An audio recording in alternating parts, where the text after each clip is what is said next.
As you guys know, my name is Baywatch, and I put together the outdoor day that you guys are running. This year is a little different. The subjects are a little more based on camping, being outdoors. So I just wanted to make videos for you guys since we're not able to meet before. But you guys will get about an hour of prep time before that day too.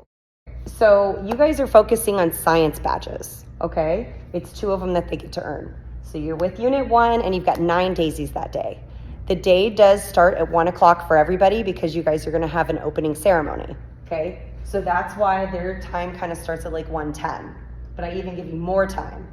So the way that I have out the outline, it's gonna be your color, then this is the location in bold, your time, and then anytime it's underlined, that's actually like a badge requirement. So for the yellow daisies, you guys start out at the cabin and you're actually inside. So the cabin is gonna be that new, I think they called it the eco-environmental building, but now we got to rent it. Okay, so you guys are inside the cabin. So you guys are doing an opening ceremony at 1, so we kind of have this grace period. That's why I said they start at 1:10. So you guys are gonna be doing 1:15. It gives you a little bit to get all the way to, from the field area all the way up to the cabin. For about 10 minutes, you guys are gonna play animal charades. So during your prep time, you guys are gonna have to get the little popsicle sticks and write down animals that they're gonna play animal charades with, okay? With 9 kids, it's up to you if you wanna split them up, but it seems like you can pick and then people are gonna, call out what it is. You're still in the cabin, okay? So here you're from 12, so this is like a good 20 minutes here. And you're gonna draw and share some fun animal facts. So you guys are doing a lot of research with these daisies, okay? So we're gonna have it kind of set up to make it look like a lab. Hopefully we can find some training aids that are like frogs.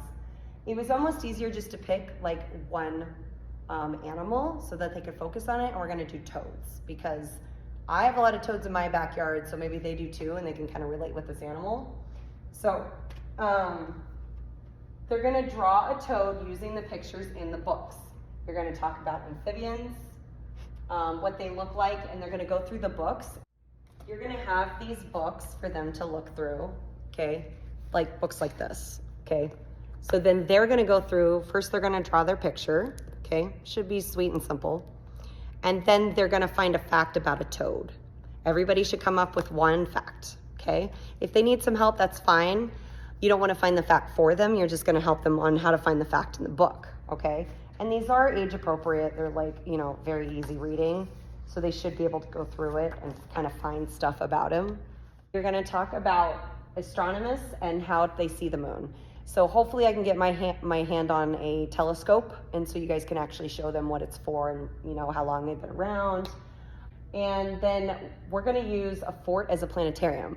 So I don't know if you guys have seen the toys where it's like a ball and then the stick kind of goes in it and you kind of can build something inside. So I have 2 sets of those at home, and I'll have a diagram you guys are gonna follow, but you can actually build like a fort with it, and then you're gonna have a sheet over it. There really isn't any window coverings, so we're hoping that we could just use this kind of fort, and it's kind of fun. So during your prep time, you guys are gonna be making this fort. There is 3 of you, so I think you guys can do it.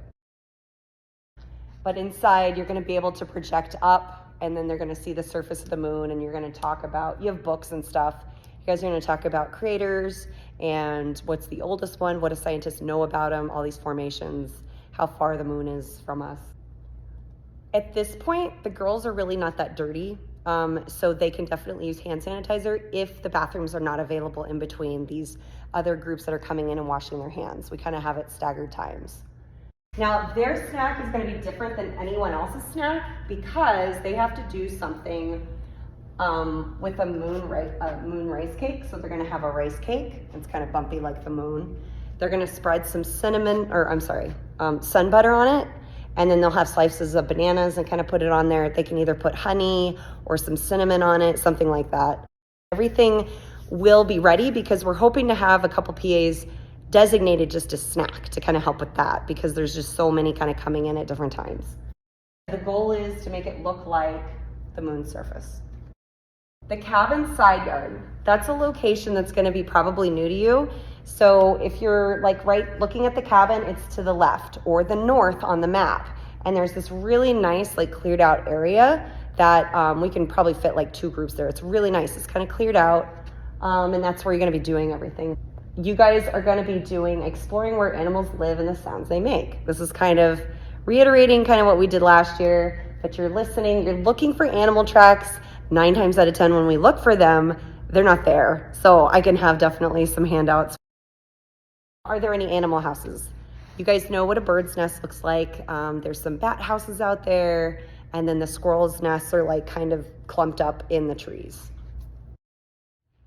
Then you're still kind of in this area, and they're going to make a star pattern. So you kind of transition to constellations. The cabin is being used for another group, so we really can't go back into that awesome planetarium. You're going to talk about constellations, so maybe one of you guys are really into that stuff. I'm not sure, but I will have everything for you. And you're going to talk about a couple stories, okay? Because a lot of them have some really neat stories, like the Big Dipper and the bear and all that. Then they're going to have a laminated piece of paper, and it's going to have a constellation. I'm going to try my best to get them all different, and then they're going to take the marshmallows and the toothpicks and kind of use that as a guide to build it, and they can actually build up, if you know what I mean. Like if it's laying flat, then they can stick the toothpicks in and kind of keep going with the marshmallows. It does need to fit in a large Ziploc bag, so they can't get too crazy with it, okay? So they're going to do that. They can keep the laminated piece of paper. I don't care. So maybe they can make it again. Now you're kind of transitioning to this special area that I saw at Ritter Farm Park. It's actually the handicap parking that's for the cabin. I'm hoping no one parks there that day just because it's probably not that busy. It's kind of a Sunday. So if they're parked there, then we'll have another discussion. But this whole area is just like pavement, and this is the best place for them to work. So you're going to use the pavement, and they're going to trace shadows of each other. So they can either stand there like a person, and the other girl they'll be in pairs, and then they're going to draw the shadow. So we're hoping that it's sunny that day too, and nobody parks in the handicap parking. And then I will have a handout for a few shadow puppets, okay, like the crazy ones. You're pretty much done for the day, and you're going to be at the cabin. So you're right in the side yard, so it's not that far. So then you go back in, and the juniors are having an art show at 2:45. They are daisies, so you might want to have the pep talk about how we look at other people's art, just nice, let's be a sister. Then we can look at the art and just try and keep those comments to ourselves, or really have positive comments, maybe push it that way. And then they are done for the day. And all daisies are going to be picked up at the cabin. You are relieved with this group, but you're going to be actually delegated to another area.